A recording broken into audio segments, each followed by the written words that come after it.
together down on, by the Civil War monument with the guy. Oh, It was snowing and there was ice on the ground. how festive. Yeah, exactly. All I needed was some hot chocolate. Oh, if only I'd known, Tom. Should have called. Yeah, well, Okay. Okay, meetings. You see Tuesday, December 8th? Okay.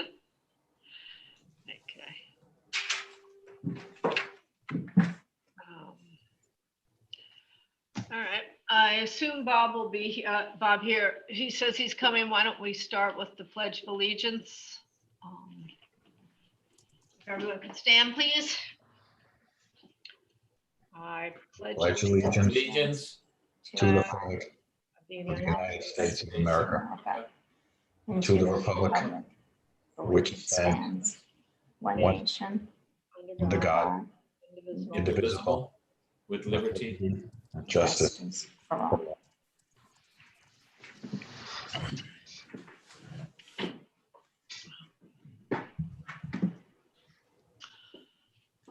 All right, I want to call to order our December 8th meeting via Zoom, and let everyone I want to do a very fast pandemic update. As you know, Suffolk County numbers are indeed spiking along with most parts of the country. And we had a call. We now do a weekly call with Suffolk County, as well as we're doing regular calls with the other East End supervisors and mayors, as well as the East End hospitals. We had that call yesterday. We did speak to Southampton Hospital and Peconic County Hospital. Their numbers are up, but there is still room there.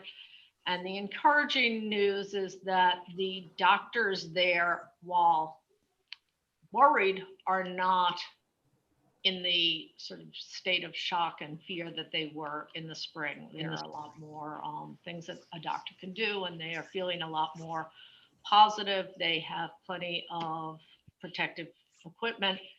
And so there is a more reassurance coming from the hospitals than there was in the spring. However, it is still a problem out there, and we really need to continually think about how we help stop this virus, because we will not be getting enough vaccines to do anything anytime in the immediate future, and we will be seeing spikes. We are starting to see the Thanksgiving spike. We will see spikes at Christmas and New Year's. So one of the things we are going to do is a very quick holiday mask program. And this is thanks to Bob Weinstein, who did our mask posters. So these are some new posters that will be coming out. We are definitely going to do them for the stores. We're going to do postcards to hand out to people, as well as potentially do the banners. So just to start with a little holiday cheer here. Here are some of our mask wearing winter icons, shoppers and snowmen and ornaments. And Santa himself, though his mouth is fairly small, it's hard to see that he's wearing a mask, but trust me, he is. So we will be seeing them up in the very near future. That is really all I have on that. And now we can go into the meeting. First on the agenda is a local law amending Chapter 300, zoning, Article 8, Board of Historic Preservation and Architectural Review Board review procedures. This was spoken about last week, our last meeting. We are just putting out here for public hearing. If anybody has anything to say about it, it is the idea that we will allow allow certain things to be reviewed by 2 of the Architectural Review Board people to get things moving a little bit faster, and the small, simple things being able to get through at a faster hearing. So if there is anyone who has any comments on that, who's on the line, if you can raise your hand or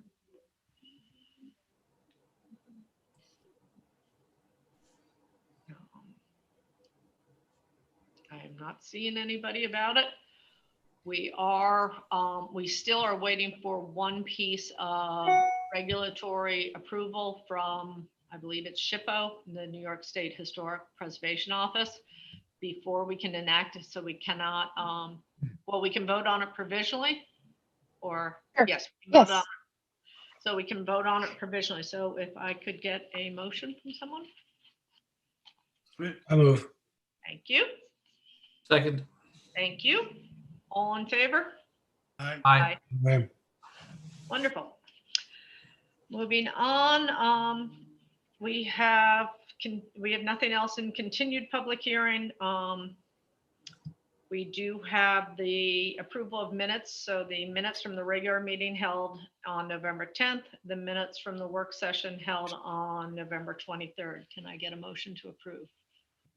Motion. Well, second. All in favor? Aye.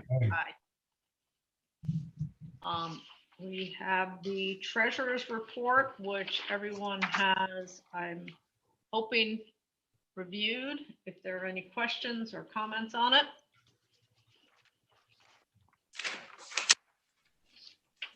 I'll make a motion to approve. Thank you. Second. Thank you. All in favor? Aye. And now, discussion. So I'm going to turn this over to Trustee Corish. This is, we're going to talk about paid parking. We had been speaking about this time last year. We were getting ready to start taking, well, we actually had the beginning of public hearing in person on this in January of last year. And then as the pandemic started happening, we tabled it, figuring that we had enough going on for the year that we didn't really need to add this on top of it. But assuming that we have a good conversation tonight, which I hope we will have a resolution for January 13th, and then we'll have public hearings through February and vote on this on March 10th.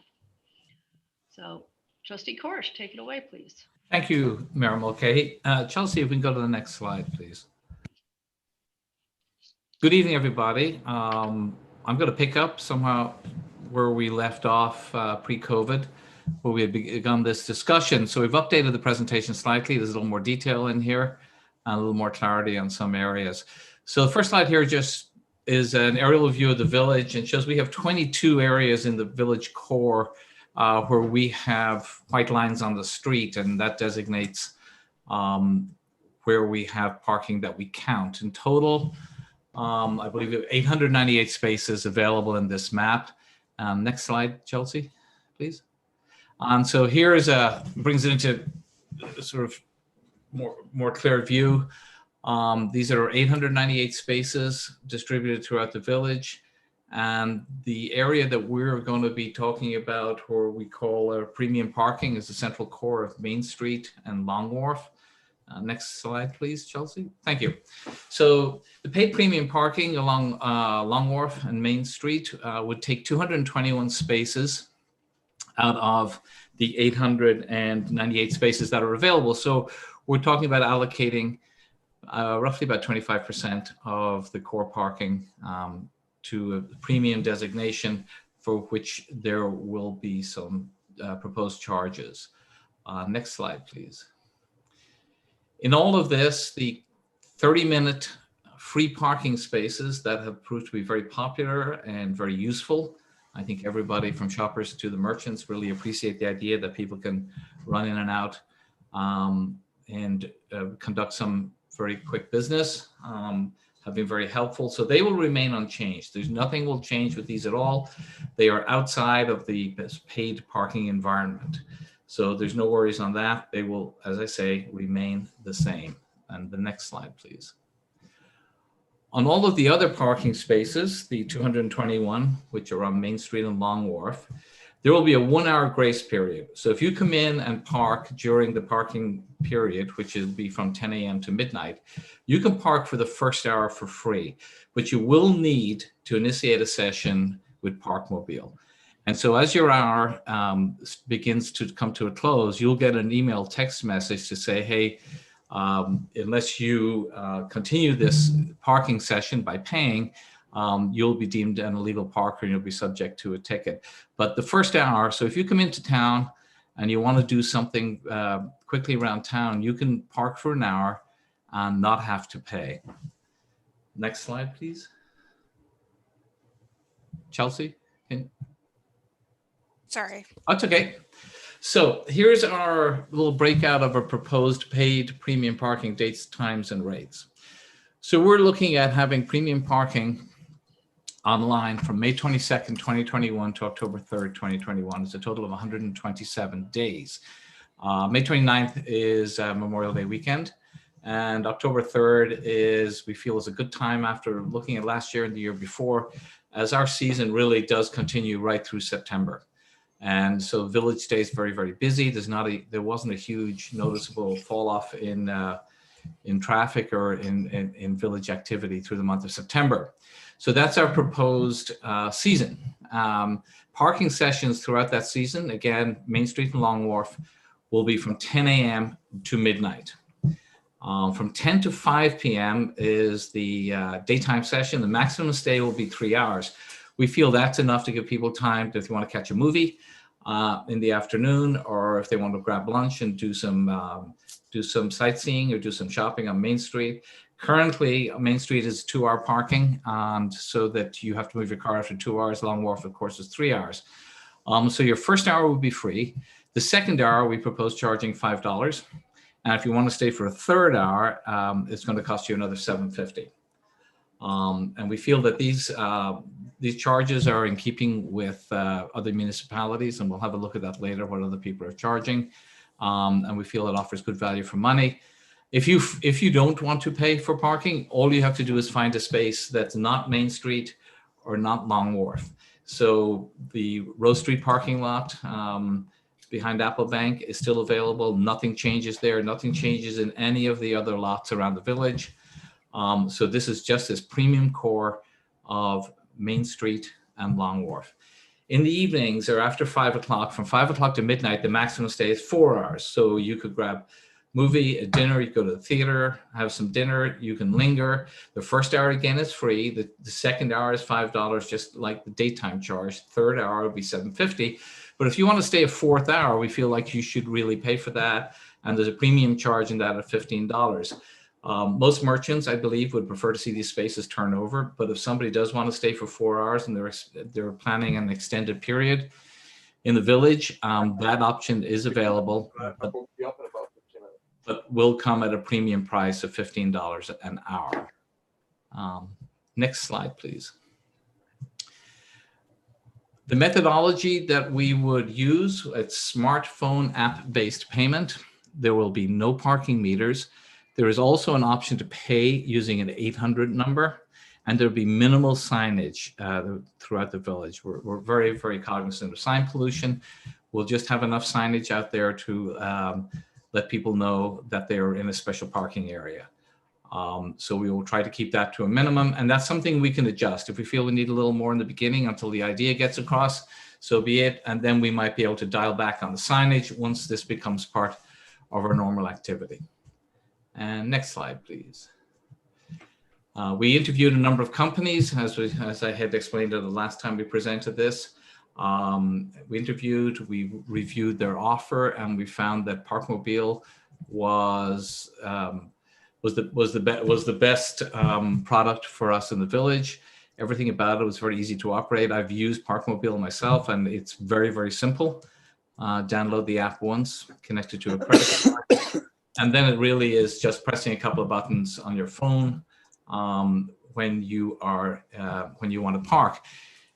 Cell phone connectivity is important. So in time for this rollout, we will have enhanced cell phone in town, because we are well on the way to having our new transmitters and receivers in the cupola of the municipal building. So we do not believe that that is going to be an issue. Big part of this is that we've been in conversation about East Hampton and Southampton. East Hampton is planning on using Parkmobile in a downtown parking environment, and Southampton is considering the same thing, both for paid parking for 2021. And as I say, both of our neighboring villages are considering parkmobile. So essentially, we're going to have 3 villages, 1 parking system, so that visitors to the region, to the area, will be able to use their same account in all 3 villages. We feel that this makes it easier for everybody and reinforces the idea that paid parking is something whose time has come on the East End. It's worth noting, though, that the times and rates might differ from village to village. We have different villages, we have different requirements, we have different downtowns. So each municipality will be describing and creating their rates and times of parking, of charging, to suit their own environment. This presentation will be posted on the village website. So if anybody wants to go back through it, or else you see there's a link to the Parkmobile Parking Solutions website, so you could peruse that at your leisure to get more information on how the whole system works. Next slide, Chelsea, please. From the village's point of view, expenses and revenue, there are no upfront setup costs from Parkmobile. Zone signage, geofencing, and the app setup is all included in their charge of 35 cents per transaction, not per hour. So every time there's a transaction, Parkmobile get paid 35 cents. We feel that most of, or a substantial portion of the revenue will come from our visitors, which will be good for the village. It's another source of revenue.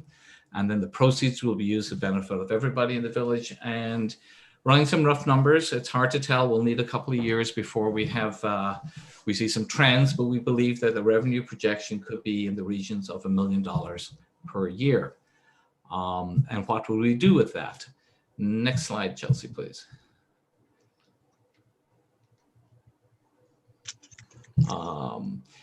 Other community experience. Sorry, I have to run through this first before we get to what we'll do with our new funds. East Hampton is planning on Parkmobile paid parking for 2021. As I said, Southampton is considering the same. Nantucket was very much in our situation. They had paid parking all ready to go for the summer of 20.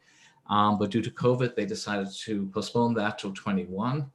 Bar Harbor in Maine introduced a very similar paid parking enterprise, and their experience was they tripled the amount that they expected to receive the first year. Palm Beach parking charges an hourly rate of $5. New York City is $7.50 for any hour. Aspen parking is between $4 to $6 downtown. So that'll give you a snapshot. These might have changed, are always subject to change, but this gives us some idea of where we are in sort of the pantheon of paid parking. Chelsea, the next slide, please. What will we do with this? We really want to put this back into the street infrastructure, sidewalk repair, bike lane creation, benches and litter bins. So basically, we're looking at creating more sidewalks, repairing our sidewalks. The village could really use more sidewalks. We could create a safe walk to school situation where we can create sidewalks around the school, so more of our village kids can actually walk to school. We could use more bike lanes and more infrastructure that's not automobile based. So the idea is that we could take a lot of these funds and use them towards more environmental pursuits than driving. We could also use for road maintenance, putting in rain gardens and all of the other things that the village really needs. We could certainly use the funding. As we all know, that generally our coffers are never very flush. And the idea of being able to raise close to $1 million on an annual basis would give us the opportunity, once we see trends over a couple of years, to be able to plan infrastructure projects in a more holistic way, that we'd be able to depend on revenue that's not based on property tax or based on the docks and harbor. And I think it would be of great benefit to everybody in the village all year round. To a large extent, we're taking away probably 25% of the core village parking. We're taking it, we're charging for 25% of the core village parking. We're doing it for about a third of the year. And so I think the payback will pay dividends for all of us, and the inconvenience will be well worth it. Next slide, please. And that's it. So if anybody's got any questions, I would be happy to answer them to the best of my ability. Gardella? Thank you for the presentation, Aiden. That was very informative, very well put together. Just had a couple of things I like about it. I like the fact that we're generating some revenue for our infrastructure because the village, as we know, our sidewalks and not just the sidewalks and the streets and the benches, but also the buildings in the village are in need of repair. The questions that I have is there any discount on one of the original proposals there was mention of a discount for village residents? Has that been talked about or? That's something that we are still actively considering. I didn't want to include it tonight because we're in the process of trying to figure out exactly how that would work.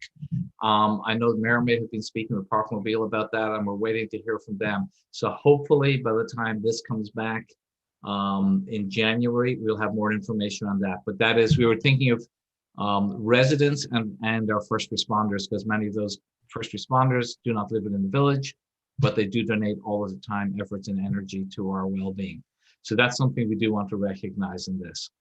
And then my other question, I brought this up before, and I think that this could be a good reason to really work on it, is trying to get free Wi-Fi in the village, because you're going to need, in order to apply this, we're going to need cell phone service and or internet service. That's very good point, Tom. I think first year out, we'll have to depend on cell phone service because I think we'll have that upgrade in place. But there's no reason in the world why, once we recognize how much our cash flow is, that's something we could institute for further years, is to get some free Wi-Fi service in the village. I think that would be a great idea for parking and for a plethora of other activities. And my last question is, there was, in one of the presentations that I had read, there was mention about kiosks and rental kiosks. Is that still something that we're considering?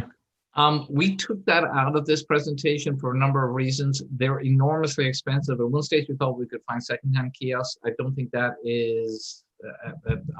they are so available as we once imagined.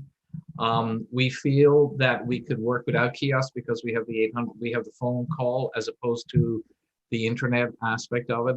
So if we feel, and if there's feeling out there that a kiosk is very important, then we'd be happy to consider that. And I think if we're going to have kiosks, we probably need two to be able to pick up the north and south end of the village, or else we just have one somewhere, in the central zone.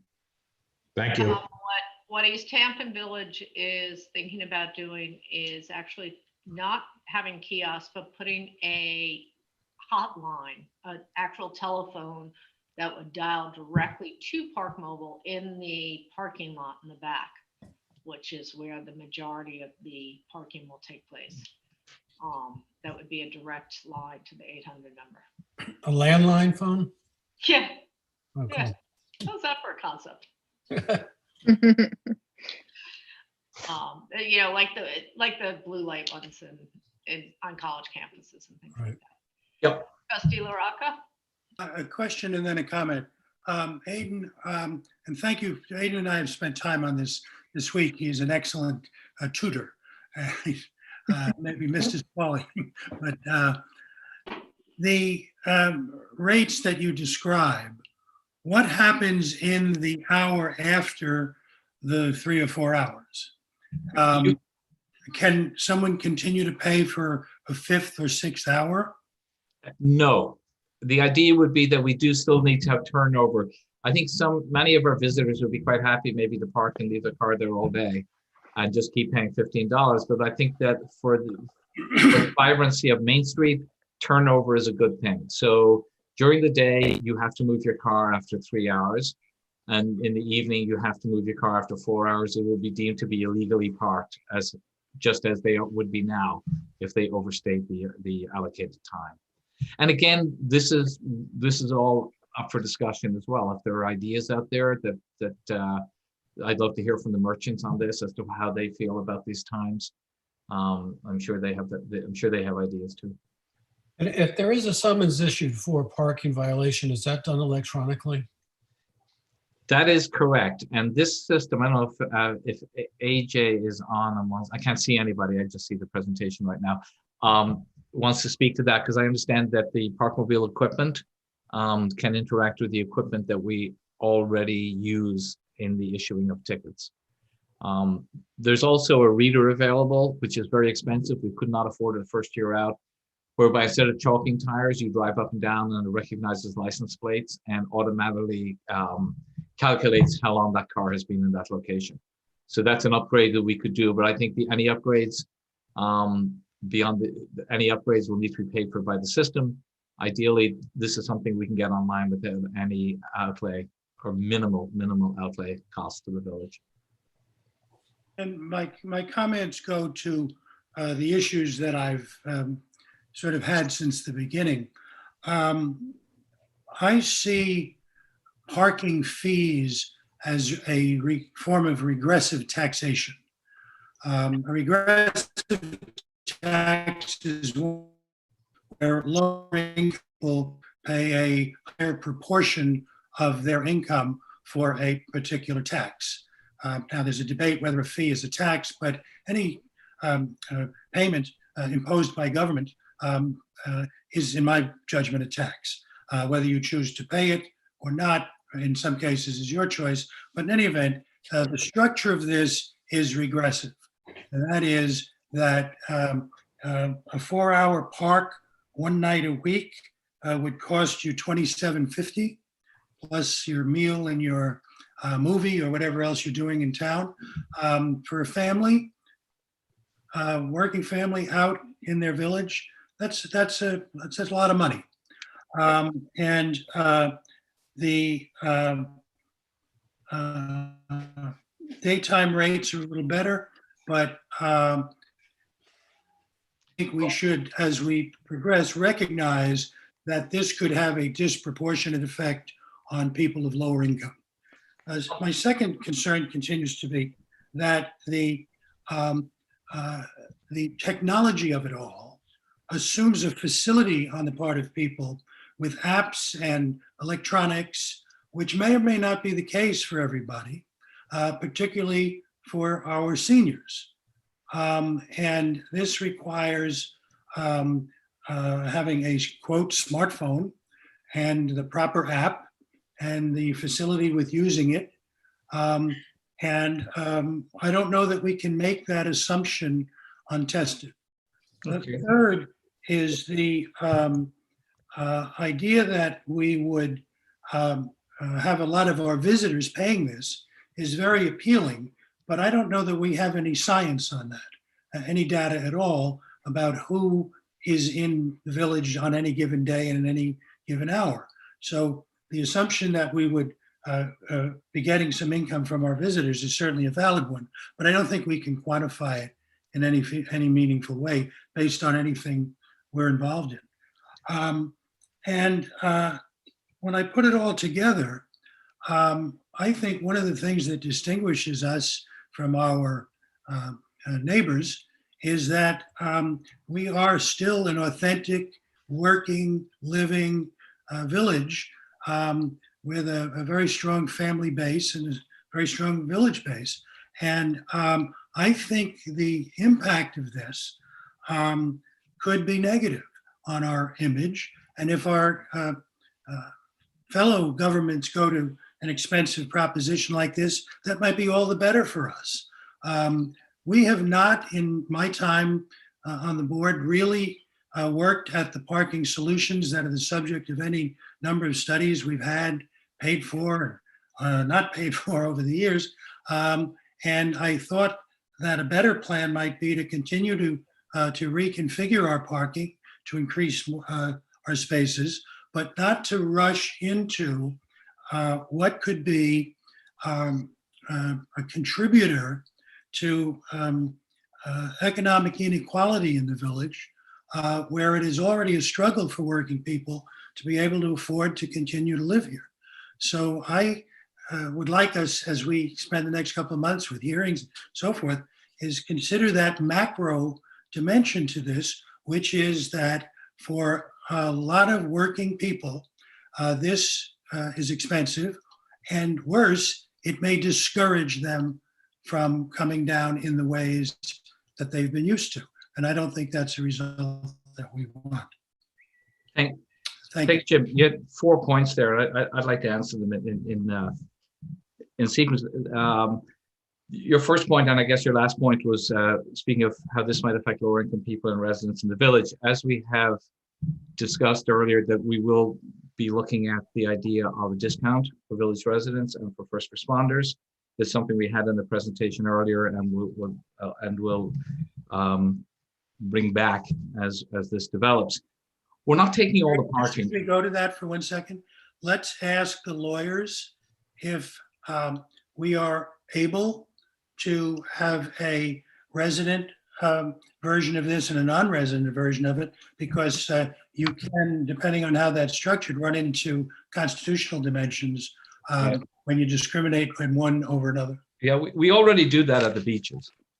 And it seems to have run fairly successfully without running afoul of any constitutional issues over the years. Beach pass for a resident is a whole lot less expensive than a beach pass for a non-resident in summertime. But moving ahead on answering the rest of your questions, we're talking about taking out the core, like the Main Street parking and the parking on Long Wharf. We're giving everybody one, we're proposing 1 free hour. We're not talking about charging before 10 a.m.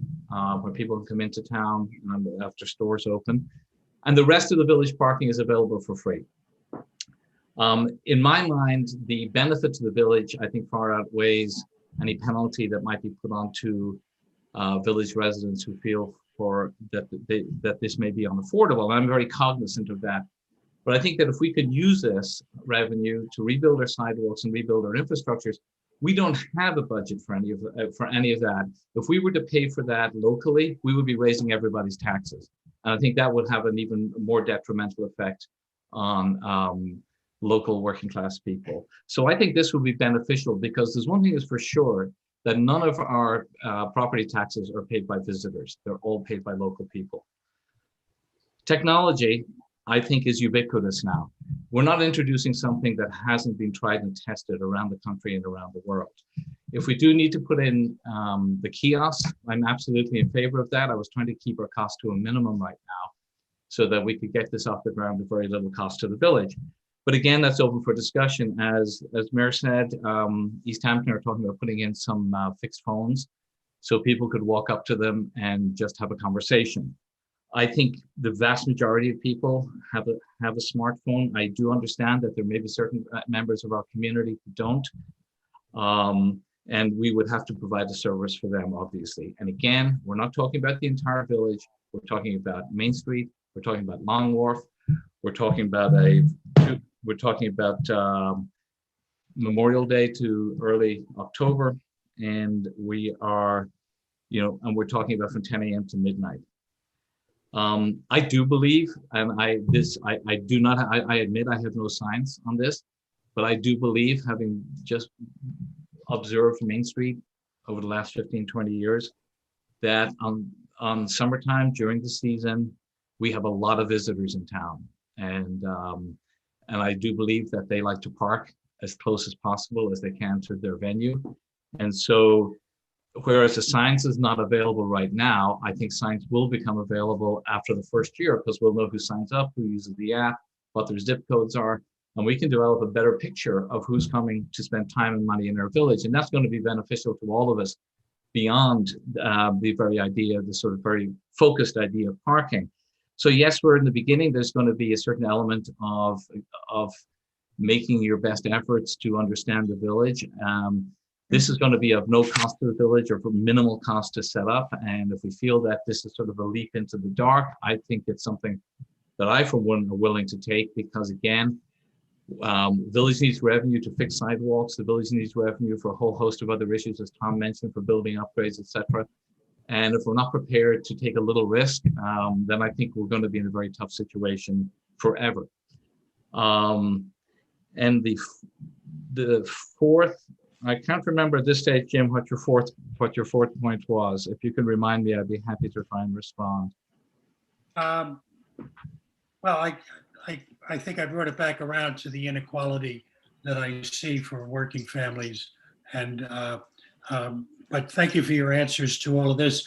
When you mentioned I'm sorry, Jim. it's one carrier.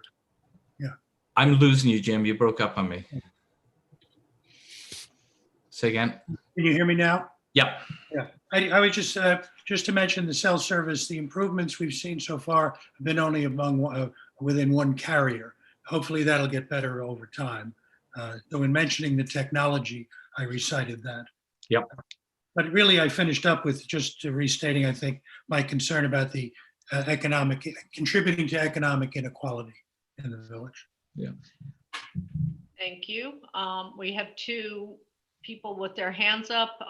The first one, Ed, can I remind people that if you can just introduce yourself, tell us where you live, and then tell us your comments. So Clace. Chelsea, could you take down the screen share so that we could all see each other again? There we go. Thanks.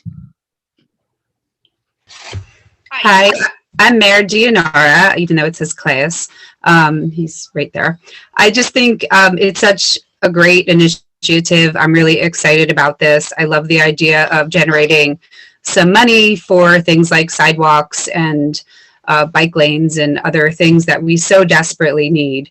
I just have also some concerns, as Jim had mentioned, like, for instance, not everybody, to my knowledge, has a smartphone. So is there a way for those folks to, would they be forced to try and find one of the free spots? I'm thinking maybe they're more of an older demographic by default. Maybe that's just my assumption.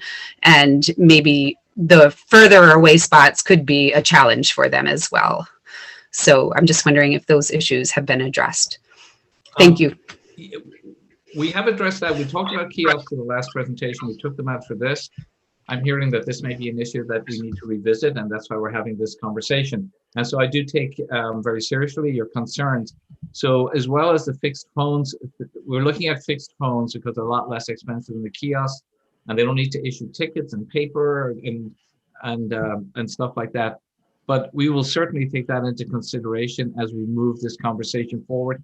One thing I did omit is that there will be no charge on any of our blue tagged handicap spaces in town, that they are not part of this. They're not part of this effort, and they will exist outside of that, outside of this. So nothing changes with them either. Thank you. We'll get to you in a And the other second, John. point to remember is that the first hour is free everywhere, right, Aiden? Yes. But they will have to register with it. For the Yes. first Right, yes. You still need the smartphone for that hour, correct? Yes, you do. You just don't need to pay. And nothing starts until 10 o'clock in the morning. So that if you're in town to do grocery shopping or go to the pharmacy or whatever before 10 a.m., the whole village is wide open. And again, we're talking Main Street, Long Wharf, and we're not talking any of the 30-minute spots, and we're not talking any of the handicap spaces.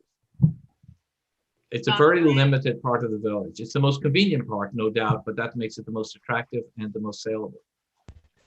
Definitely. Thank you. Thanks. John first and then Nada. Thank you. Thanks very much. And Aiden, I congratulate you. Obviously, a lot of hard work going on. Introduce yourself, please, sir. Oh, yes, John Corain. Thank you. I don't live in the village, but I live in Noyak, and I'm on the Noyak Civic Council Board. So I applaud your efforts on this. You know, it's a very difficult equation to solve for. Aiden, what I was going to extend an invitation to you.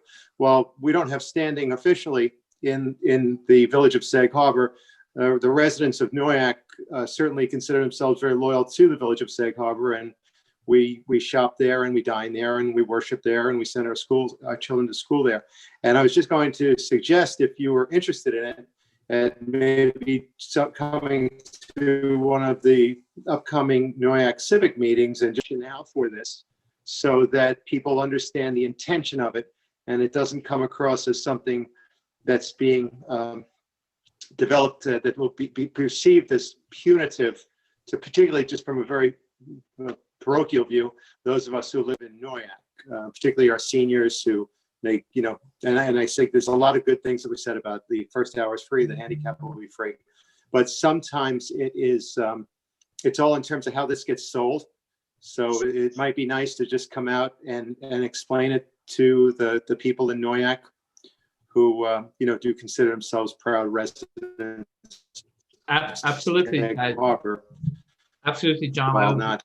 I would be delighted to if you drop me a line. My email is on the village website. Absolutely. And, I'll follow up with you, Aiden. yeah, we can connect offline and we'll make this happen. Thank you, John. Nada Thank you Barry? very much, and I'll follow up with you. Nada Barry, the Wharf Shop, Main Street, Sag Harbor, also a Noyak resident. What I want to say is it was an excellent presentation, Aiden, but you answered one of my questions, the disabled people. My other is on Long Wharf, if Bay Street has a performance going that's 3 hours and one wants to eat beforehand, is the first hour free and then you get 4 additional hours, or we should make it that there's a 5-hour situation because you're not covering the people who would be eating and going to Bay Street in the evenings. The maximum time in the morning session, which is from 10 a.m. to 5 p.m. is 3 hours. First hour free, second hour $5, third hour $7.50. Suggested prices. Once 5 o'clock comes, the first hour is still free from 5 to midnight. Yeah. Second hour is the same pricing as daytime. It's $5 for the second hour, $7.50 for the third.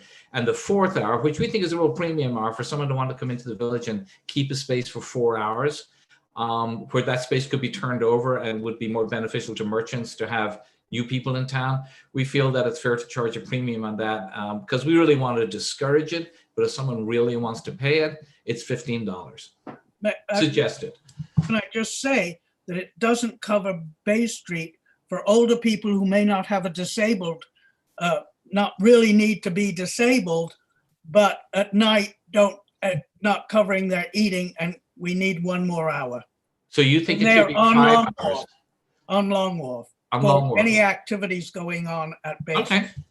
I will take that. I will take that under consideration. Throwing that out. All right. Yep. An I mean- excellent presentation. As a business owner, fabulous. Great, in my opinion, personal opinion. Haven't discussed it with the shop. Well, thank you. And understanding right now, Long Wharf is 3 hours and we've added a 4th, but you think we should add a 5th? Well, certainly in the evening hours. Well, maybe in the afternoon when they have a matinee. There could be a problem. Okay, well, listen, One I will talk to the theater people and get some input from Tracy. I was thinking that they might chip in on that. And do you think that 5th hour should be even more expensive? No. Whatever. All right. No, I think there are people my age who might not want to walk at night and would like to, I don't know. You get it. No, listen, this is all. Something to discuss, look into, further move along with. Yeah. So this is all good dialogue. This is why we do this. This is great to get Right. feedback. I've made notes of that and we'll put that under full consideration. Thanks, Nathan. Appreciate it. Thank you all. So again, just to reiterate next steps, we will be looking to introduce a resolution on this in our first January board meeting, and then have public hearing for the next 2 or 3 meetings after that, with a vote by March 10th, by that March 10th meeting. So moving on to our next subject, we have the impact of East Hampton Airport on our community.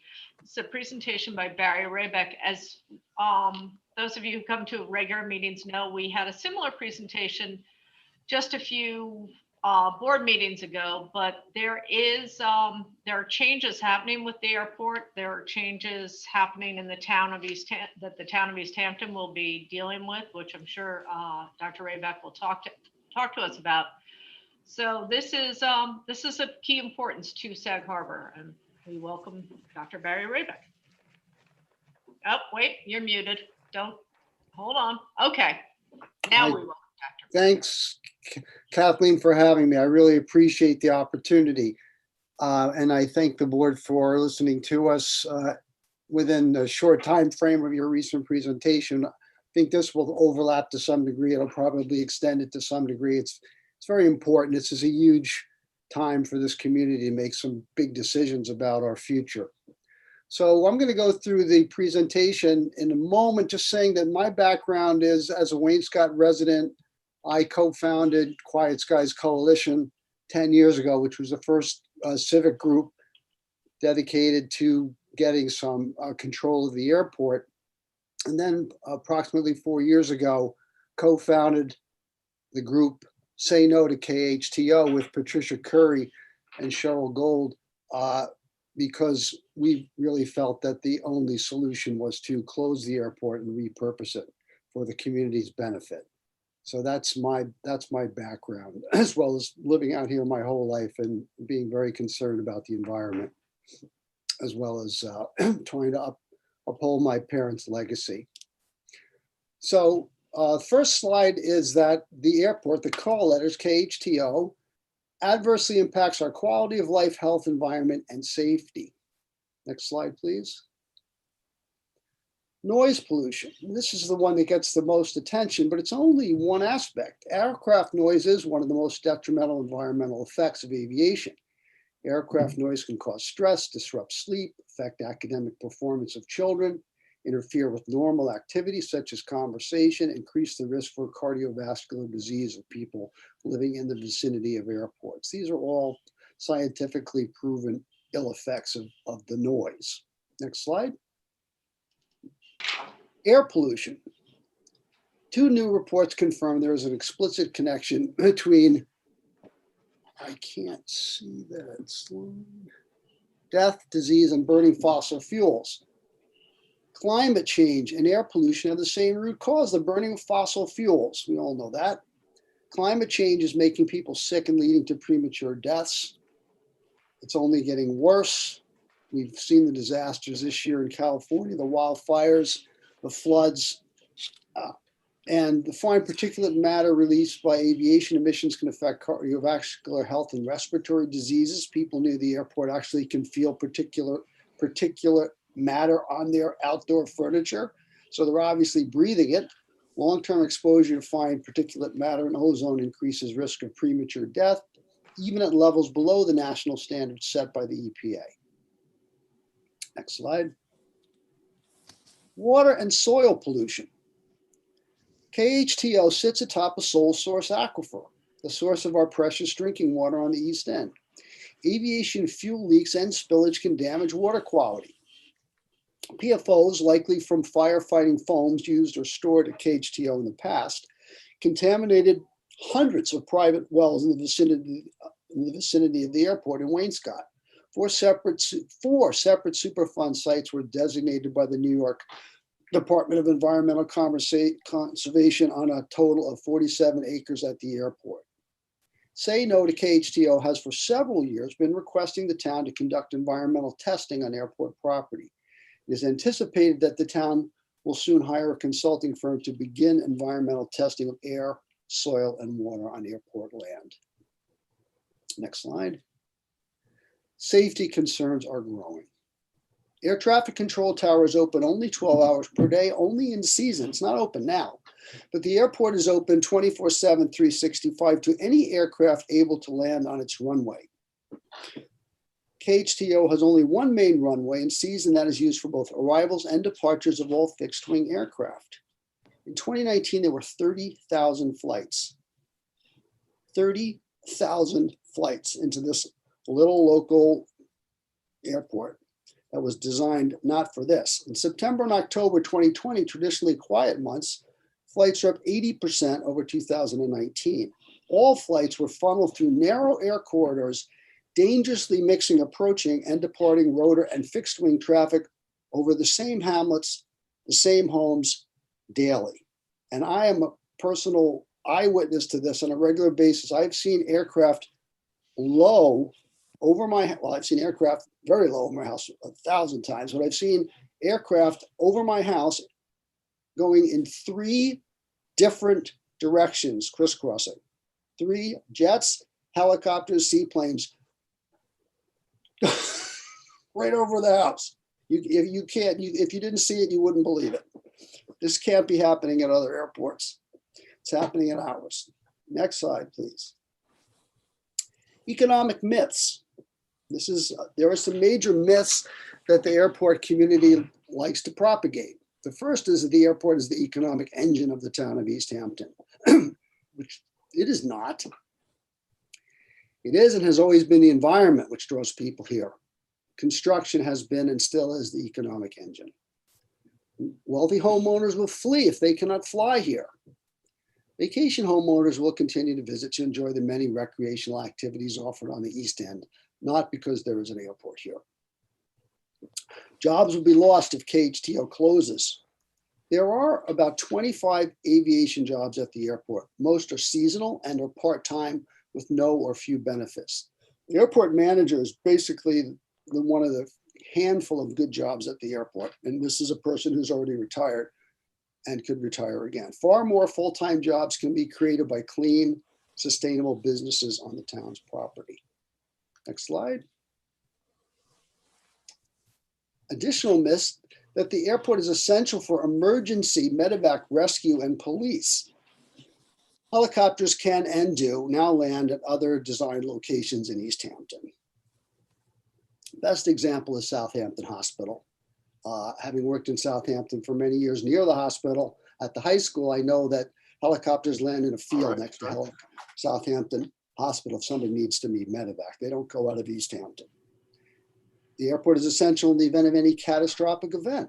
Only the 14-acre Gabreski Airport in West Hampton, a joint civil military airport, can accept the huge cargo planes required in such an emergency, which has not happened, and to my knowledge, probably since 1938, if even then.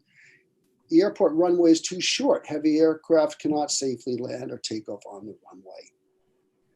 The airport is designated as a staging ground, basically a parking lot in any catastrophic events, such as a hurricane. Next slide. The East Hampton Town sustainability efforts. The town of East Hampton has been at the forefront of environmental efforts to reduce dependence on fossil fuels. Among other goals, the town has declared to meet the equivalent of 100% of our economy-wide energy consumption with renewable energy sources by 2030, and this includes the transportation sector. But the town currently is a purveyor of dirty fossil fuels at the airport. 900,000 gallons of fuel each year is trucked in by road on regular deliveries. Despite the pandemic, sales in 2020 of aviation fuel rose in September by 57%, in November by 180% over the same period in 2019. There is no need for polluting non-essential private flights. Some estimates suggest that private aircraft pollute at 10 times the rate per person as commercial aircraft. Next slide, we're just about done. Transforming the land. The town of East Hampton will engage consultants to study, and they have, re-envisioning of the 600-acre airport property. 600 acres, public land. Among options the town could choose are protect the sole source aquifer by leaving all undisturbed land undisturbed, replace aviation activity with environmentally sustainable uses, businesses, e.g. solar, that will generate income for the town. For the past 20 years, all income from the entire property has gone into a special fund to be used exclusively for aviation purposes. So the town does not make any money from any operations at the airport directly. Next slide. The future of the airport property.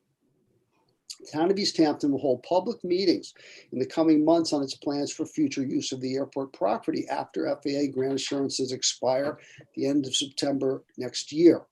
The town could maintain the operations at the airport as they exist today, expand parking and other services for increased airport operations, limit access and set curfews, which is quite difficult without FAA approval while operating as a public airport. Basically, as long as it's a public airport, the FAA wants to continue to exercise control over it to as much degree as possible. Or finally, we could repurpose our land for true public benefit. We have one more slide, I think. This is my favorite one. I mean, it's actually my least favorite, but I think it's wonderful. It's so graphic. In 2019, there were 30,000 flights, as we said, in and out of the airport. Most passed over our area, either on approach or departure or both. In May of 2020, this year, due to the pandemic, air traffic was very light, yet flight tracks show the impact on our area from May 1st to June 8th. This is just over 5 weeks. And look at this. Not only is it an amazing amount of flights, but you can also see how absolutely random these patterns are, which demonstrates graphically just how dangerous this airport is, among other things. I think that's the last slide. Is there one more? Okay. The town of East Hampton will hold public meetings. You can, this plans, we're waiting for those. I suspect that will be in the new year. Attend a town board Zoom conference, express your wishes of how the property might be best used to benefit the residents of East Hampton. Write letters to the editor of local newspapers. Call or write to the members of the town board, express your wishes how best to benefit all the residents of East Hampton. Contact Say No to KHTO@optimum.net if you wish to help. And finally, this is what I would ask of you, the village board. Some of the other municipalities have already sent letters. They've gone on record for sure. We've seen news conferences a couple of years ago, even of South Hole, Riverhead, Shelter Island supervisors all coming out against the airport and asking for something to be done. So now is an excellent time for the board to pass a motion, perhaps, and send it to Peter Van Scoyoc at East Hampton and the town board and weigh in on this and say, you know, is this really appropriate that at this point in time we're allowing this environmental disaster in our midst to continue when it could be when it's the great majority of people either don't benefit from it or are actually affected negatively by it. So I think that would be one thing this group might do to get on board with this exciting opportunity to actually win a major environmental battle out here. And I'll be happy to take any questions or comments from anyone.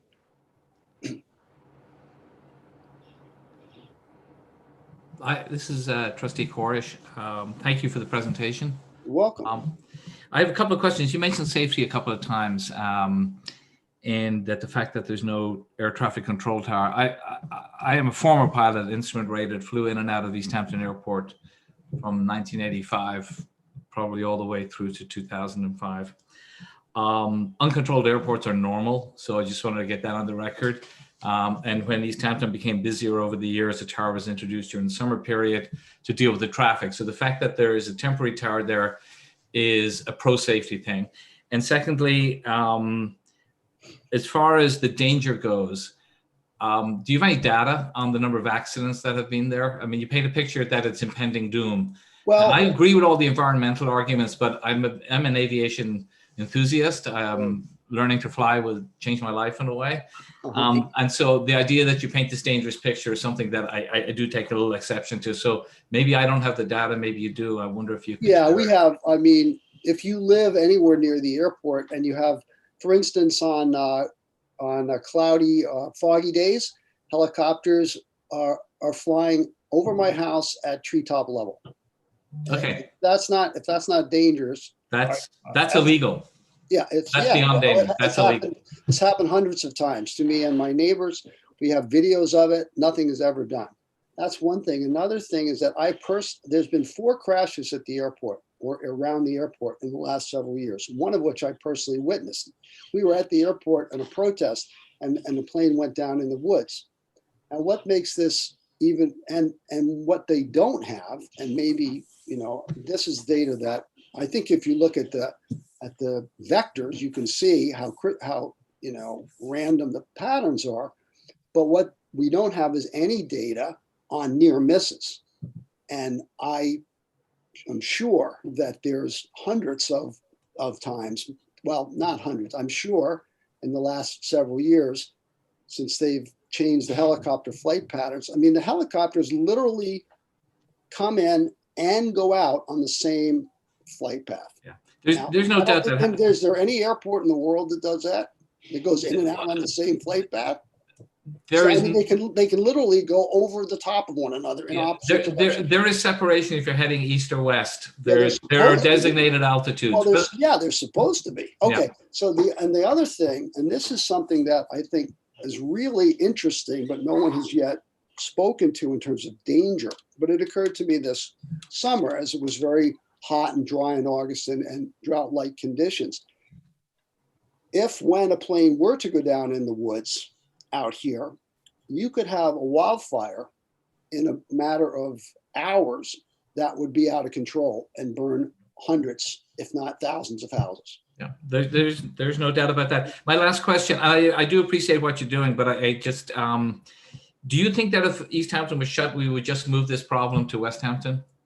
And have we spoken with them? Are they a part of this conversation?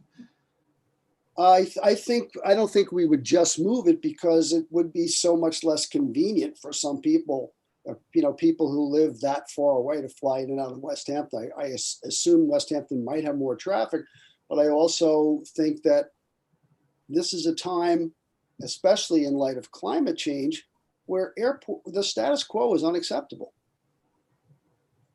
I mean, you have 1% of the people who fly are generating 50% of the carbon emissions. That's data I've read in the New York Times. 1% are generating 50%. This is a classic example of people just doing whatever the hell they want and the environment be damned. I mean, climate change is real and carbon emissions from aircraft are a huge component. So for us to sit here, talk about sustainability, being green, being a wonderful recreational environmental mecca, and then just have this jet port in our midst spewing out carbon, I think it's hypocrisy at the most blatant level. Do you have any data on the increase of landings and takeoffs, say, over the last 10 or 15 years? Because when I flew in and out of East Hampton, it was really quiet. It was before the new terminal was built. It was a local country airport. There was flight instruction going on. There were local aviation enthusiasts there. And I agree with you that the use has gone way up. And I agree with you that helicopters really impact the environment from a noise point of view and everything else. There were 15 years ago is when the helicopters started. I've lived in my house for 25 years. And when I used to have a hammock and I could sleep outside on a summer day and take a nap at 3 o'clock. And that hammock has not come out in 10 years. So the increase in traffic is absolutely verifiable because they do keep records of that. And it's exponential. There's no comparison. There were no helicopters, no commercial helicopters like 15 years ago. Now there's thousands. So that alone, but there's more jets. There were no seaplanes 15 years ago, no seaplane flights. Now there are. So it's increased in every way except the local recreational single engine pilot. Those don't seem to have increased much at all. There's nothing like a Piper Cub at sunset. We don't care about that very much. Though I tell you, you know what? Sitting on your deck at sunset without a Piper Cub is even better. All right. Thank you. Okay, you're welcome. I see another trustee have a comment. I have a question about, you talk about the FAA, if it stays a public airport, that we wouldn't have much control. What if it could become a private airport and back to the days where Aiden learned to fly there, and smaller planes, no helicopters, no jets? I think the split really, the reason that we broke off from Quiet Skies had to do with that. There was a lot of people that felt, the local pilots, such as the gentleman I just spoke with, are not the problem. They've been here a long time. They're owed something or they should have this. The problem has been that you can't have it both ways. And they never sided with us. We thought it was a little bit, it was unfortunate, maybe unwise politically, that the small pilots didn't side with us and say, yeah, this should be regulated.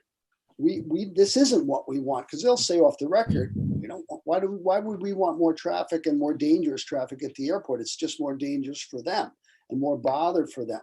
So that issue was the Quiet Skies people kind of felt, well, we got to find a solution that incorporates the local pilots. But the problem was we couldn't see that solution, especially 10 years ago.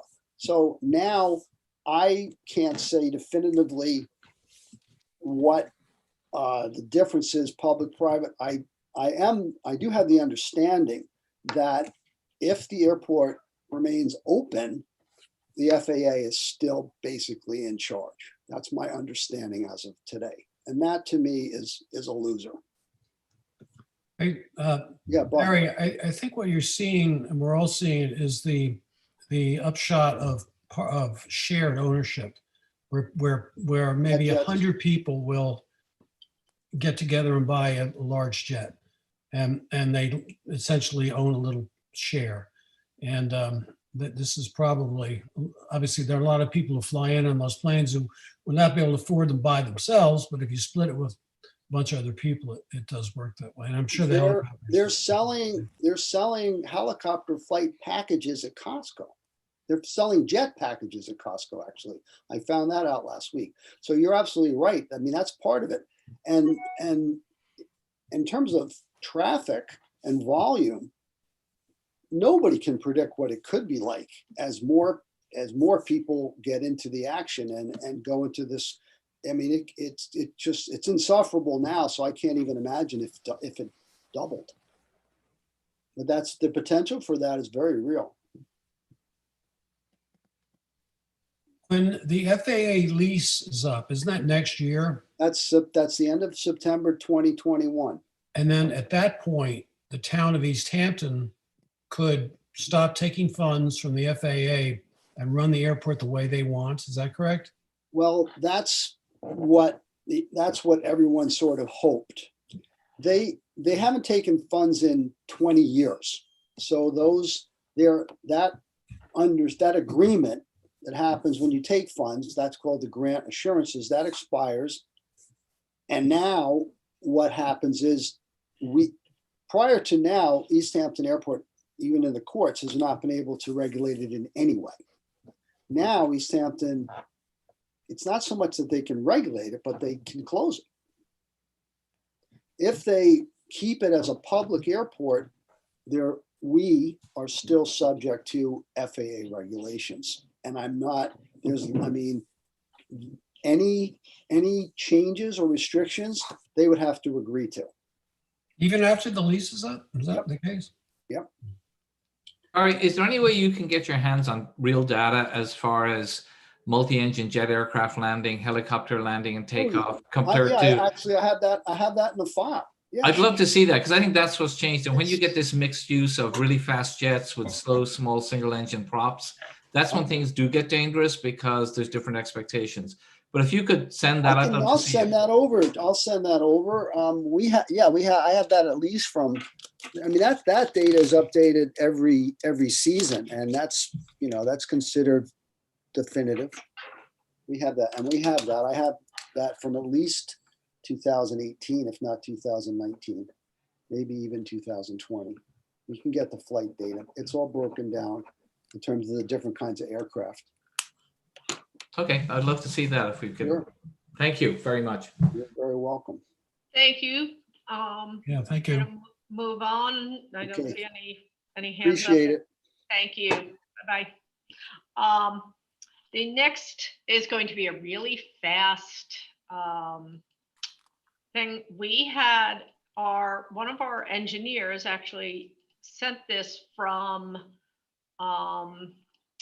Port Jefferson the other day. That is the same transformer that is out on Long Wharf that we put in to power the mega yachts. And yet it is much prettier and more attractive to look at. So this was just sent in as an idea, if it's something we wanted to think about. And if so, we can talk about how we could get a local artist perhaps to do it or whatever. But just as an idea, we put it on the agenda to show everyone as part of a discussion. We don't have to make comments now. We can move on and then talk about it at a later date, or just if there are public comments or trustee comments, I'm perfectly happy to take them by email and continue this offline so we can keep moving. Is that okay I with you? think dark green would be nicer. Just straight, just paint it. Yeah. Yeah, I agree. Solid. Okay. That's good feedback.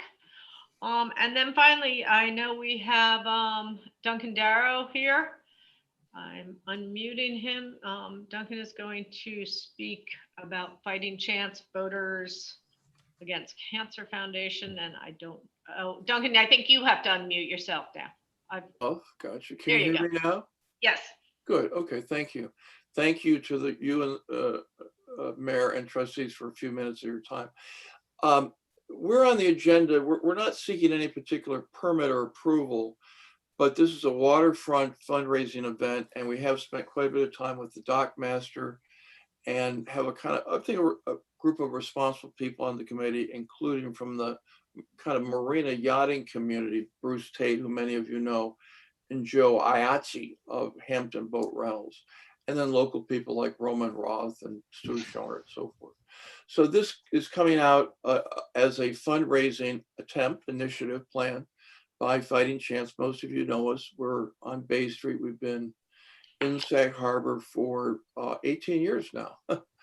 And probably most of you know that our main mission is to provide professional counseling from psychologists, oncology, social workers to East End cancer patients who have found that their cancer diagnosis has left them with shell shock, or to use a fancy term, has traumatized them. And they basically come to our offices on Bay Street for several sessions in an effort to help them recover or cope with that trauma. Because if you don't, when you recover from your cancer, you will have post-traumatic stress disorder.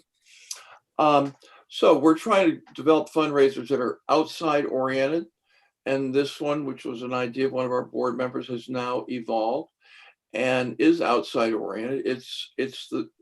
We're proposing, the dock master seems to approve, using the 12 so-called auxiliary slips next to the main Long Wharf complex for an afternoon on Saturday, May 22, just before Memorial Day. He says that they'll all be available. We're hoping they'll be free, but I guess that's to be discussed.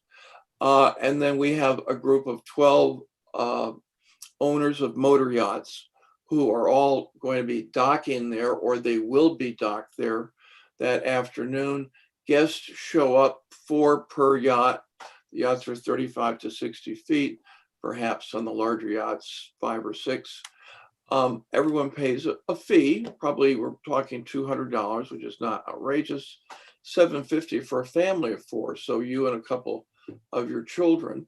And for that, you will get a cruise around Shelter Island, which takes about 90 minutes in a kind of armada, if you want to call it that, dedicated to, combating cancer. And then you'll return to Long Wharf at about 7 o'clock or so. It's still light out. Maybe 7:30, might have seen a bit of sunset. And that's the event. You go to wherever you've parked your car. There's no parking services provided. And so this is, as I'm speaking, basically a heads up to see if there's any particular question, but it seems as though the dock master felt this was more his domain than anyone else. I am very in favor of this, Mr. Darrow. Fighting Chance is a wonderful thing. We are very proud of having that in Sag Harbor Village, and we thank you for all the work you do. So I am, as I say, very happy. I know, as you say, the harbor master is behind this. If we have any other comments from the trustees, Tom, do you have did I see? No, I think it's a great idea. I support it 100%. Okay, thank you. Do you need an approval for us for the date? Well, again, I don't know if that's something you approve. It's the Saturday before Memorial Day.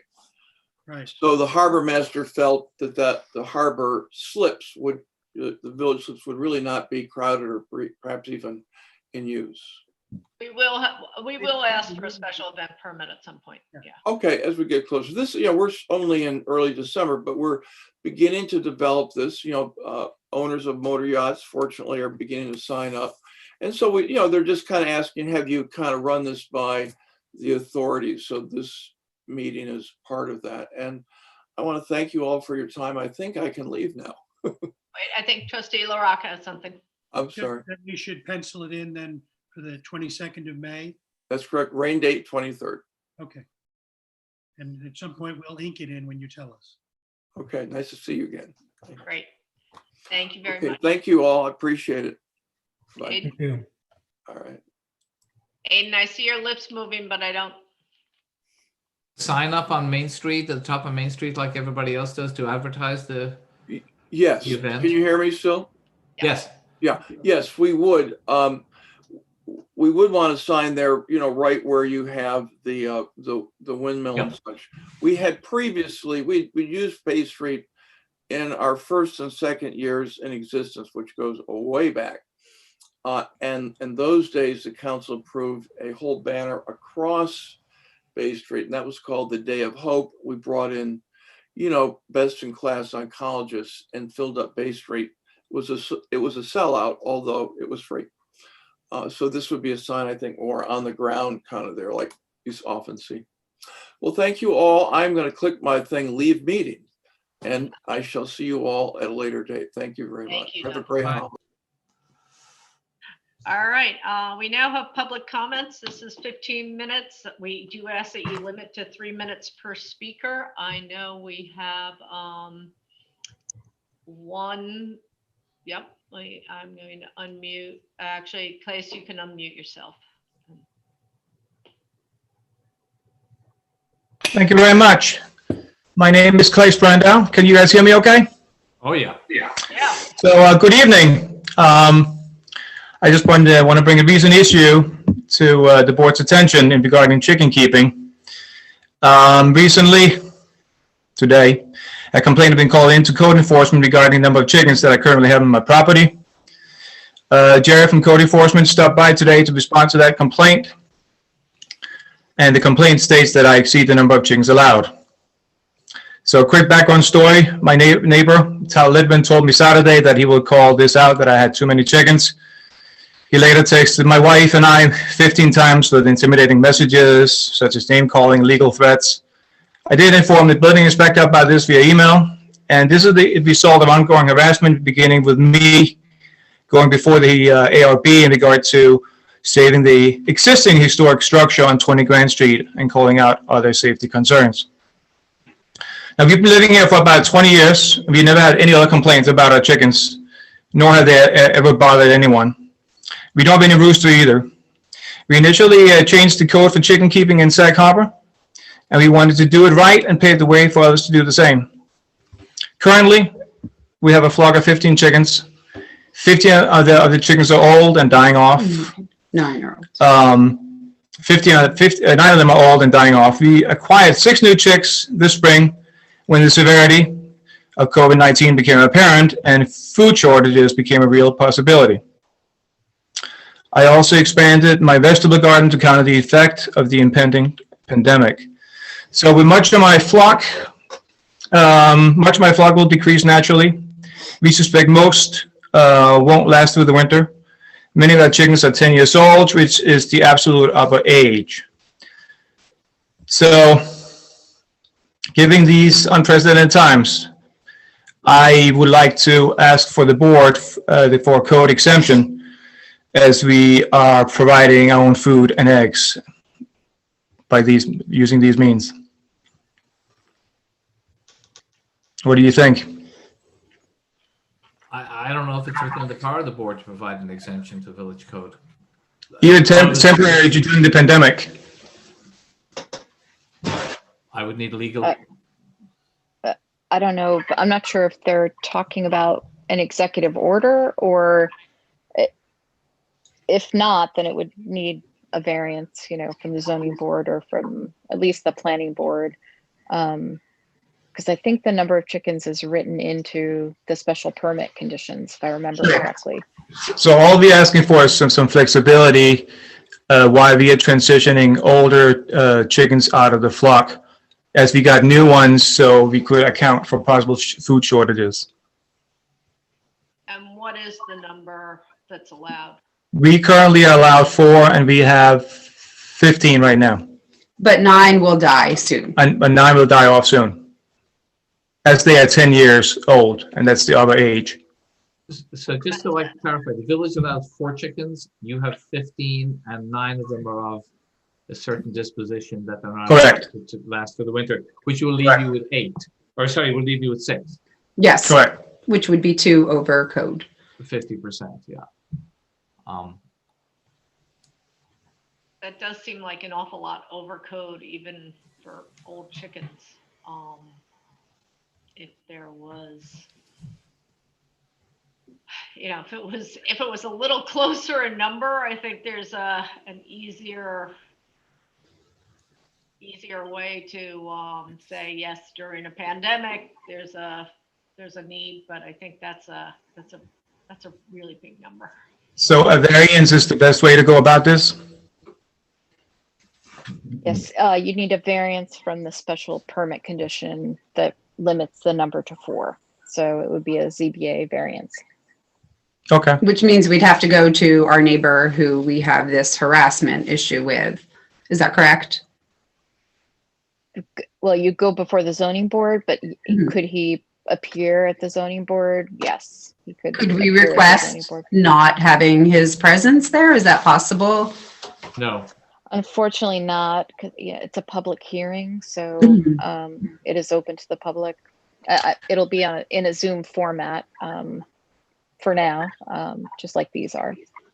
Would we be able to get a variance without all neighbors' approval?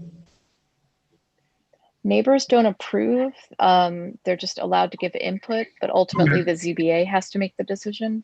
Okay, so, okay. And how long, I mean, literally, I don't know that our older chickens will be around tomorrow. I mean, they like the reality that chickens often don't get sick. They just die. That's just how they go. It's very quick. We walk out there, they're dead. Like it's just that but simple. even if they were all to pass, you'd still be 50% over code. Right. Yeah. So Yeah. how long is the process for if we were to apply for the permit and go through the meetings and everything? How would that work? To get the variance, I would say 3 months. Well over from the 3 time minutes. that you. Over 3 minutes. Oh, sorry. No, that's right. Oh, okay. The, All right. Okay, so we can talk about the technicalities in the office or over email. Absolutely. Okay, thank you. Thank you. Thank you. Sure. All right. Do we have any other public comments?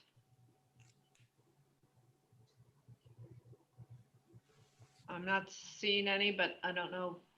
Chelsea, do you see anyone else? Not on my end. Okay. Then moving on to department and committee reports. The first department report is the police department.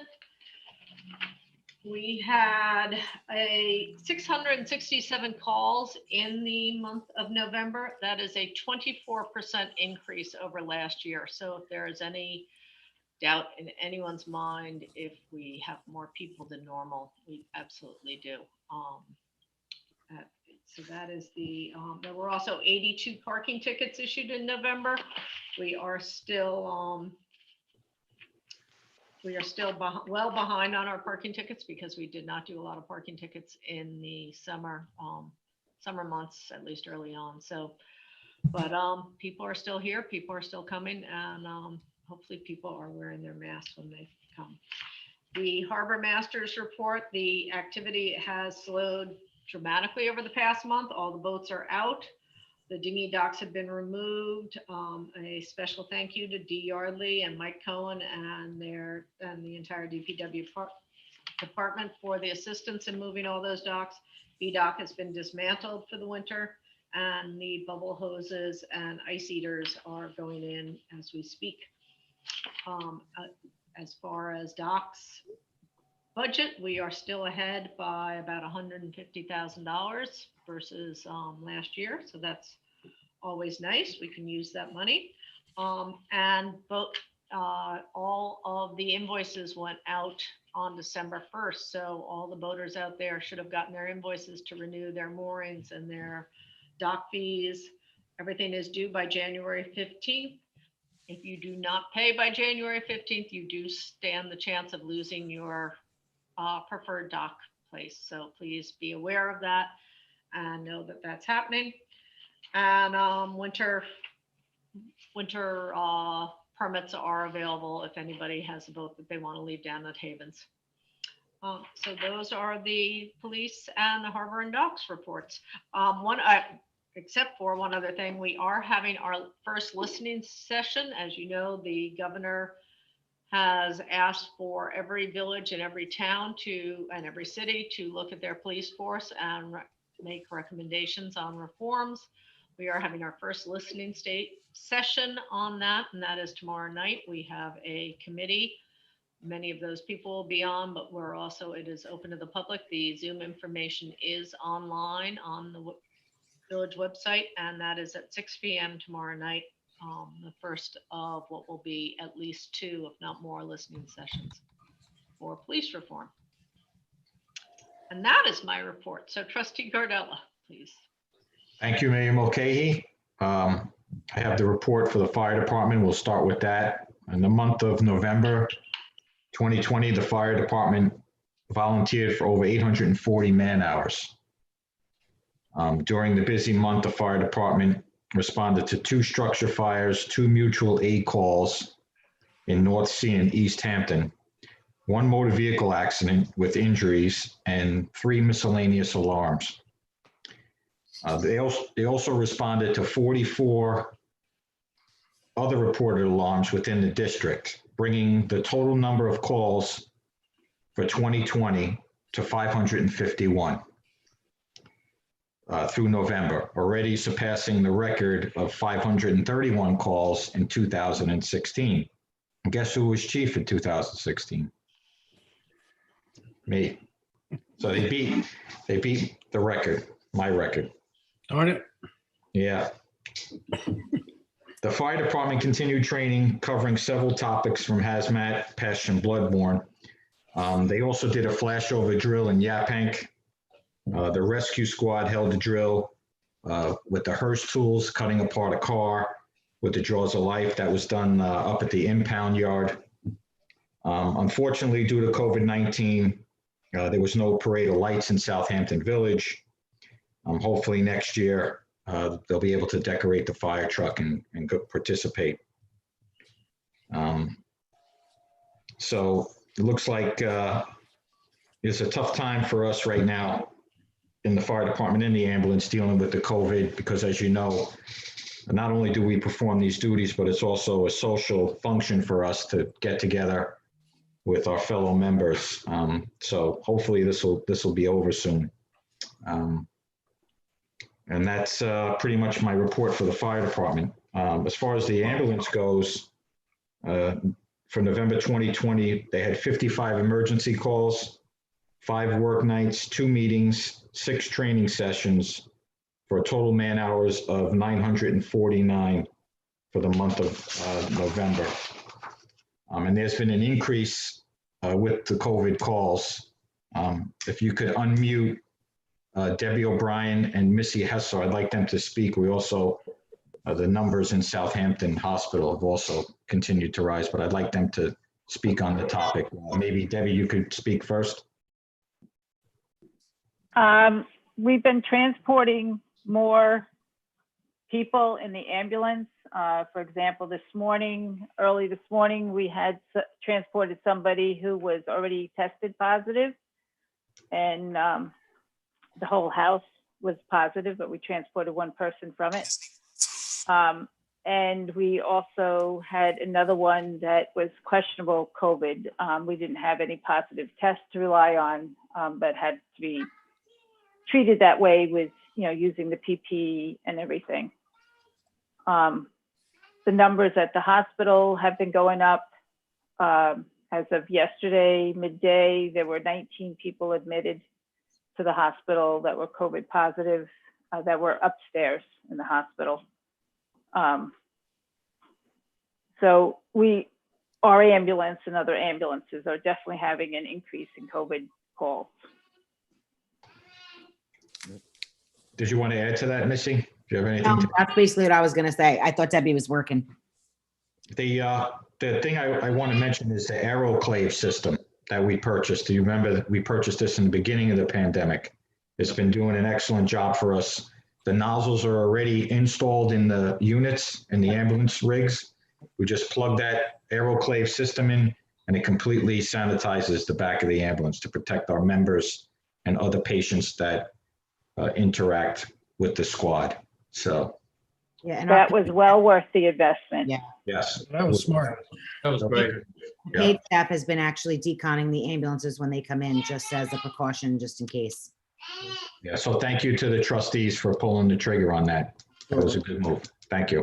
Tom, looking ahead, is there anything you think you might anticipate needing over the next number of months if we are going to continue down this road of spiking? We're pretty good with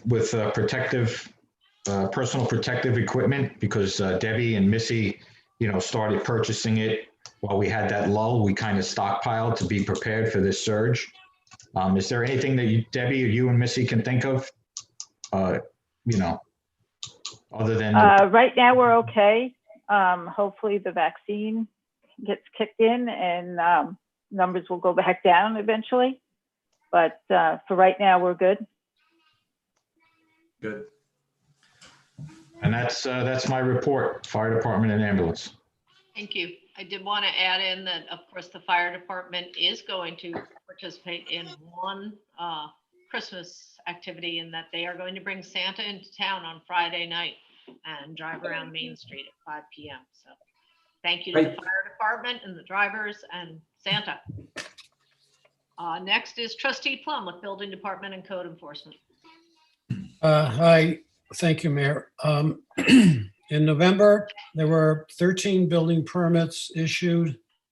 There were 27 inspections performed, 16 certificates of occupancy issued, 2 certificates of compliance, 10 notices of violation, and 0 stop work orders. To date, we are, as of November 19th, we are $50,000 ahead of last year in revenue. So that is good, I guess. As far as code enforcement goes, they received 3 complaints. They gave out 10 notices of violation and performed 23 inspections. And that's my report for building and code enforcement. Thank you. Thank you. Trustee Corish. Thank you, Mayor. Reports for sewage treatment plant and grants. I'm starting with the plant. Total gallons received this month, 1.934 million gallons. Total gallons of sludge removed were 39,000. DMO reports are forwarded at 12/3/20. Suffolk County DHS inspection date. The next inspection is expected on the 18th of February next year. And New York State DEC inspection date is open. We had no complaints for the month of November.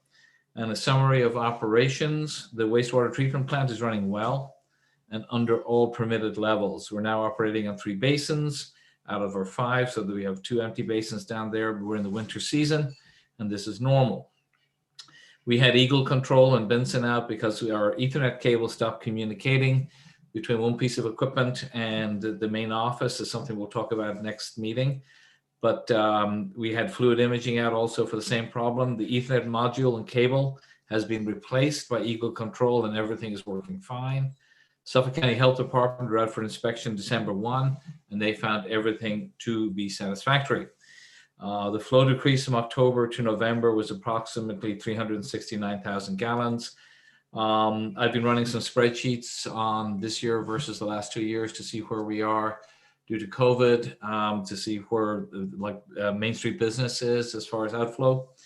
And I will have those numbers to report at the January meeting so we can close out and do a year-to-date analysis this year versus last year and 2018. As far as grants go, I'm very happy to report this evening that this afternoon the Southampton Town Board approved our grant request for $72,400, which is the second 50% we needed to complete the sewer master plan. I'd really like to thank Supervisor Jay Schneiderman, the entire board. Special thanks to Tommy John Scavone, who's been a good friend of Sag Harbor throughout all of this. And we really appreciate everybody's support, and especially members of the CPF Water Quality Committee there. In addition to that, I'm working on a grant application for the walkways to connect the windmill to the bridge into the park along the front, working with Jennifer Messiano on that. Trustee LaRocca provided me with a great narrative. I'm putting that together with some pictures and hopefully get that to Jennifer this coming week, so that we can look for grants. It's slim pickings right now, but we'll see where we can plug in to see what funding we can maybe acquire over the next 3 to 6 months. And that concludes my report, Mayor. Thank you. Much. Trustee LaRocca, Parks and DPW. Thank you, Mayor. Let me pick up where Aidan left off with Steinbeck Park. One of the things that we're hoping to do in that same season is, and we're looking at it right now, is the possibility of bringing in a first planting of some cherry trees, have our own cherry blossom festival down the line. Ed Hollander, as always, is out there stirring up these ideas and this generosity from prospective donors. We are, and while we start with parks, let me just mention that Mash Park, I spent some time walking the park with them recently. Of course, they're separate and independent, but they're looking at the kind of things we are, which include some capital costs ahead for them on the grandstand and some of the facilities there. They have experienced, continue to experience a surge in people in the park, mostly masked. They do have to do enforcement and reminding, but the playground is a great resource, and it's been worth its weight in gold for families. The tennis lasted longer because of the good weather and just the demand for it. So they're finished that season now, but they're in good shape. The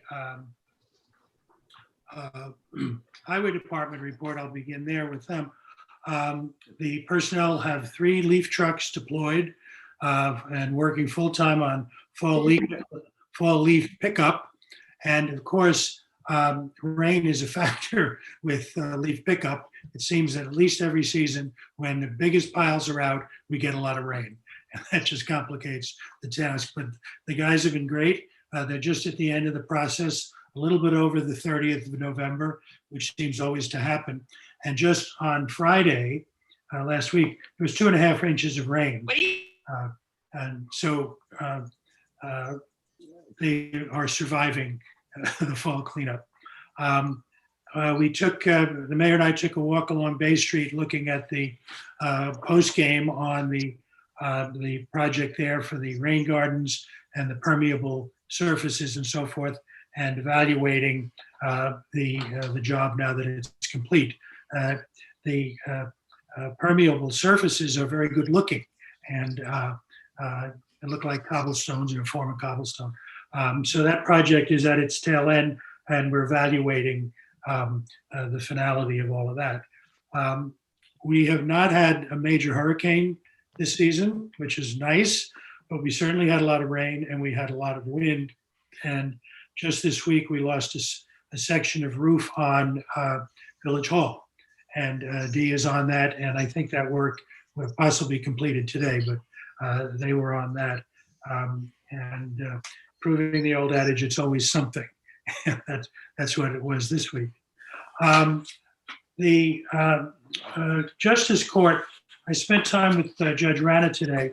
We have an interesting phenomenon underway, which is that even with volume up, or at least continuing in terms of the traffic law and a lot of the ticketing activity, code enforcement that comes to the court. The revenues to the court are down. And that's a product at least of the fact that the court was closed down for a period of time. There was a lot of deferral forward in time with the adjudication of various matters. And also under the coronavirus protocols that were out, the court was slowed, if you will, in conducting its event, its sessions and so forth. So what we'll see in the budget, and I thought we were going to do more of the treasurer's report tonight, but the revenues are lagging where they were a year ago in terms of the court. And I think we can now say, I've been cautious about saying this, but I think we're going to see us getting to the end of the year with that phenomenon still in place, particularly with the possibility of other lockdowns over the next couple of months. So as we look at it as one of the revenue centers for the village, we need to address that, or at least take account of it as we look at the second half of the fiscal year, and just a word again, because I've worked with him a couple of times now, our new fellow is doing a very good job of rationalizing our reporting and giving us a picture of where we are. And that's much appreciated. The rest of the documents are in the report, so I won't recite the numbers except to observe that the revenues continue to reflect the impact of the pandemic on the operation of the court. And I'm told by the judge that the other jurisdictions are experiencing that to a similar degree. And that's my report. Thank you very much. I do apologize, Tim Bullock, you are on the call, our new treasurer, and I did just sort of skim right over the treasurer report because I didn't see it in my binder. So that is completely on me. And I sort of forgot that we are now adding this to our agenda. So if we want, but I still don't see it in the binder. Well, why don't we just put it over to January and we'll do a mid-year report then and talk about some of the issues. And he'll be in better shape in terms of surfacing what the key issues are going to be. Yep. And we'll have a full first half year in sewage treatment plants. That's great. Yeah. That sounds like a good idea. Okay, thank you very much. Can I get a motion to accept all the reports, please? So moved. Second. All in favor? Aye. Aye.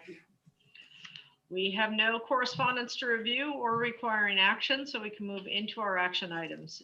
Judge Rana requests authorization to hire Frank Schaefer as a part-time court officer at $30 per hour. This will not really affect the budget very much. It is just because of some of the pushback, I assume. And right, and well, these personnel are often shared with the other courts, and yes, because of the fewer number of people in the courtroom, the management of the system gets slower and people get stretched. So this fellow who's joining will also be rotating in East Hampton as well.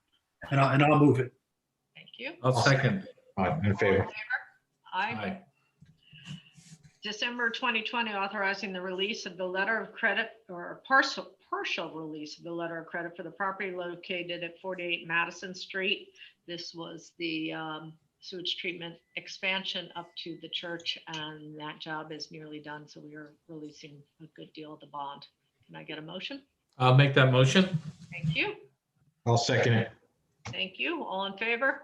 Aye. The authorization to sign the Toshiba copier lease agreement with the approval of total monthly expenses for all accounts in the amount of $1525. So moved. Thank you. Second. Second. Thank you. All in favor? Aye. December 2020, authorizing the mayor to sign an agreement with Grant Guys. They are the grant people for the fire department and fire trucks. This is a great idea. These guys have been very successful in procuring grants for fire departments, and really like to thank Kevin O'Brien for bringing this and Tom for bringing this to our attention. I think this is the way forward for the fire department. And I will make the motion if I. Second it. All in favor? Aye. The fire department would like to accept the applications of Darius Dorfloni and Dale Stone to the Outer House Company and request that their names be placed on the rolls of the Sag Harbor Fire Department as active probationary. If I could just say something here, Mayor. Darius is one of our junior members who is now becoming a firefighter in our department. So that brings the number, I believe, to 10 juniors that have come through as, young adolescents or kids that are in middle school or high school and have gone through the program and now have graduated to firefighter and have joined the department. Dale Stone, I've known him since he was a child. He's stayed around Sag Harbor his whole life, and I coached him in Little League, and very proud to see him step up and now become a firefighter in the Sag Harbor Fire Department. So I'd like to make the motion on both these individuals. Happy to second that. Second, that's a great story, Tom. Really great. Congratulations, Darius and Dale. That's wonderful. The village offices will close at 12 p.m. on Thursday, December 24th and Thursday, December 31st for Christmas Eve and New Year's Eve, even though it's going to be small and everybody will just go home to their family, but they'll be safe and happy and home. So I'm happy to make that motion. I'll second it. All in favor? Aye. Aye. And the last on the agenda is the Board of Trustees to appoint a village marriage officer. Former Mayor Ed Dearman has asked that he be reinstated as a marriage officer. He has a very good friend getting married and would like to do the ceremony. I'll make a motion there. Or I'll second. Great, all in favor? Aye. And now we have 4 walk-on agenda items that this first one makes me very sad to have to announce that I need authorization to accept the resignation of our building inspector, Thomas Priato, from the position of senior building inspector as of the close of business on January 8th. Tom has been a great building inspector for the village. He has a can-do attitude, a really positive attitude, working with people. He wants to help them get the kind of house that they want and the kind of house that we want in the village and protect our village and our historic character. And it makes me very sad, but it also makes me happy. Tom's going to another village who shall remain nameless at the moment, but he will be, it's a more senior position and we're very happy for him. And he's also getting married. So he's got a lot of really exciting things happening in his life, and we send him all the best and all the congratulations. And we very sadly accept this resignation. So I will make the motion. I'll second it. All in favor? Aye. Aye. And Mayor, I'd like to echo your sentiments. We really miss Tom. He's been a great building inspector for us and a good friend. Yeah, he has been. He's an old, more or less an old-fashioned building inspector. He's very rational in a good way. Sorry to see him go. Yeah. All right. Did we get beyond the second motion and we voted yes? Yes. Yes. Our next resolution is to appoint Peter Sarich as a building department consultant at a rate of $500 per diem. Peter is the senior building inspector. He's just retiring, in the process of retiring from Patchogue Village. He has been there 20 years. You can imagine, all of you are familiar with Patchogue and the changes that they've gone through in the past 20 years and what he has overseen. He will come in and look at our department to see, because I think we've gone through an awful lot of changes in the 6 years that Tom has been here and even before that. So Peter's going to come in and really look at the department and see what we need staffing wise and rules wise and process wise and everything else. And if we cannot find a replacement on a quick basis, Peter will be available to be a exempt building inspector on an emergency basis for 90 days if we indeed need that, but we certainly hope we don't. Can I get a resolution? I'll make the motion. Move it. Thank you. Second, Jim, or a question? Second. Thank you. All in favor? Aye. The next resolution is to terminate a probationary employee, Jamie Gordon, as the office assistant in the building department effective December 16th and place her on administrative leave with pay effective December 9th through the 15th. Can I get I'll make the motion. Thank you. Second, all in favor? Aye. Aye. And last, Beth Kemp, clerk administrator, requests authorization to advertise for part-time clerical assistants in the building department to tide us over the next couple of months. I'll make the motion. I'll second. All in favor? Aye. Thank you.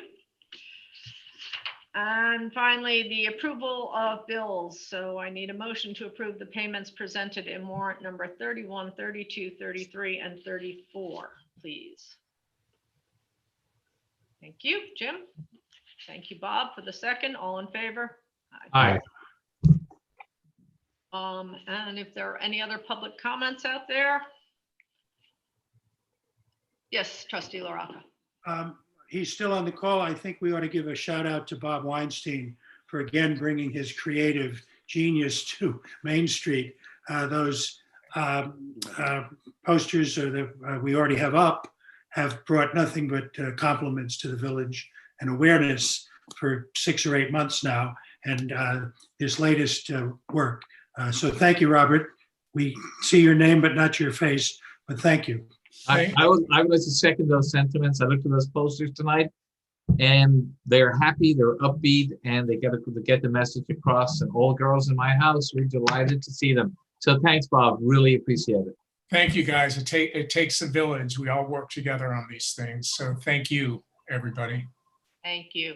Thank you, Bob. Thanks, I Bob. like the haircut, Kathleen. Hmm? I like Thank your you. haircut. It looks All great. right, thank you. Hey, Bob, I got my hair cut too. Yeah, real nice. Okay.